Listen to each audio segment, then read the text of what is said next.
So this is the Turtle Beach Recon Controller for Xbox. It's a USB-C wired controller that promises an enhanced auditory experience through the little 3.5mm jack at the bottom here and this control panel at the top. It's also said to be quite comfortable to game on. It adopts the new Xbox Series style controller layout with a couple of additional buttons, but it will work on anything that runs Xbox software, including any Xbox Ones and Windows machines.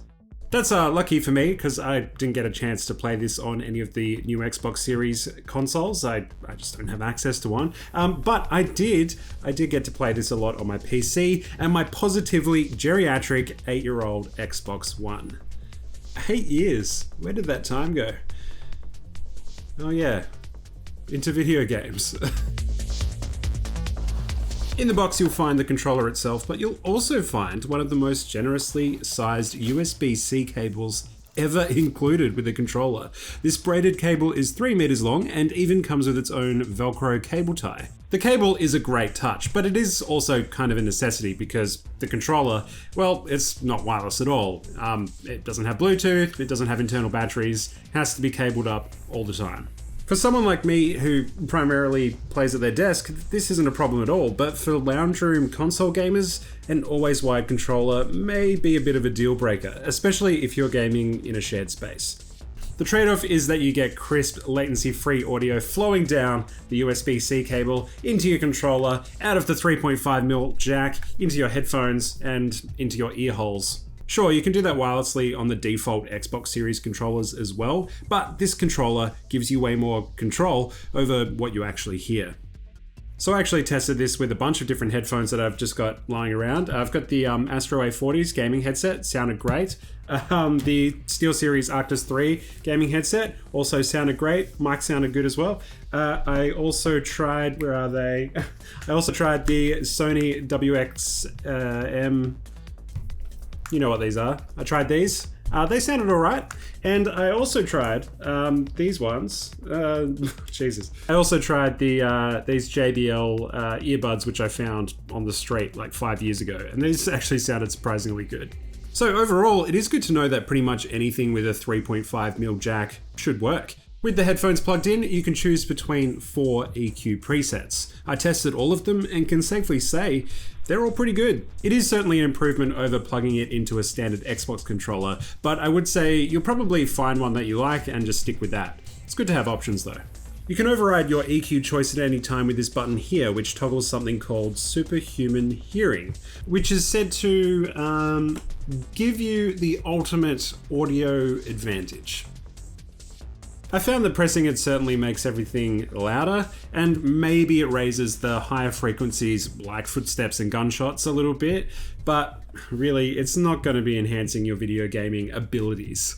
I tried it in shooters like Splitgate, Doom Eternal and Halo, and yeah, I think I heard slightly louder footsteps, but not to a degree when I was playing any better. I actually quite liked how it sounded in these games, so I just kept it on, but I would just treat this as a 5th EQ option, not something that's going to enhance your gaming performance.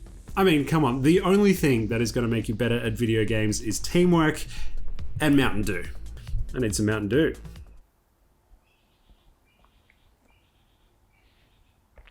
Oh, no I don't. There are a couple of other sound-based things on this that I do really appreciate. You have the volume controls here, which change their brightness based on how loud you've got it set. You can toggle how loud you can hear your own voice through the microphone, and you can mute your mic with this button as well. It's all quality of life stuff that you really begin to appreciate if you're on chat a lot when you're gaming. Yeah, it's genuinely nice to play on this. The control panel itself is within reach of your thumbs on either side, but it is placed far away enough that you're unlikely to accidentally push any buttons. It just gives you the tools you need all on the one device. While superhuman hearing might not be the performance enhancing tool that it claims to be, the buttons on the underside of the controller did actually make a competitive difference to me.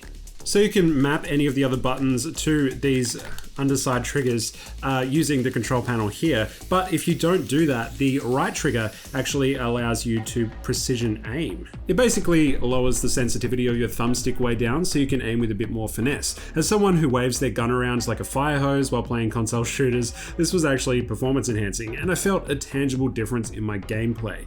You can change just how sensitive it is using the control panel at the top.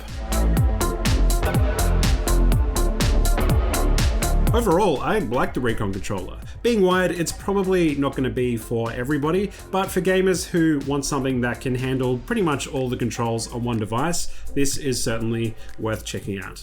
It sits around the same price as the stock standard Xbox controller from Microsoft, so you're really going to need to weigh up if the extra features and emissions are worth the trade-off before you buy this. The stock standard controller is wireless, has an accessory port, and feels a little bit more premium overall just in terms of build quality.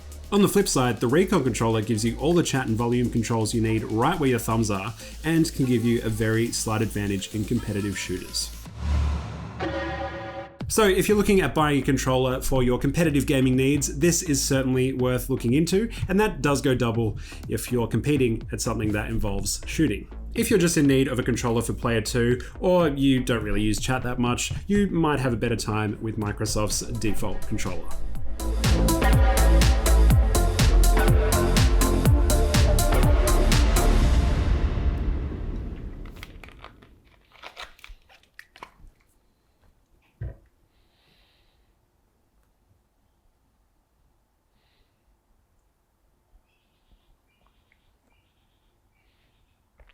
Oh.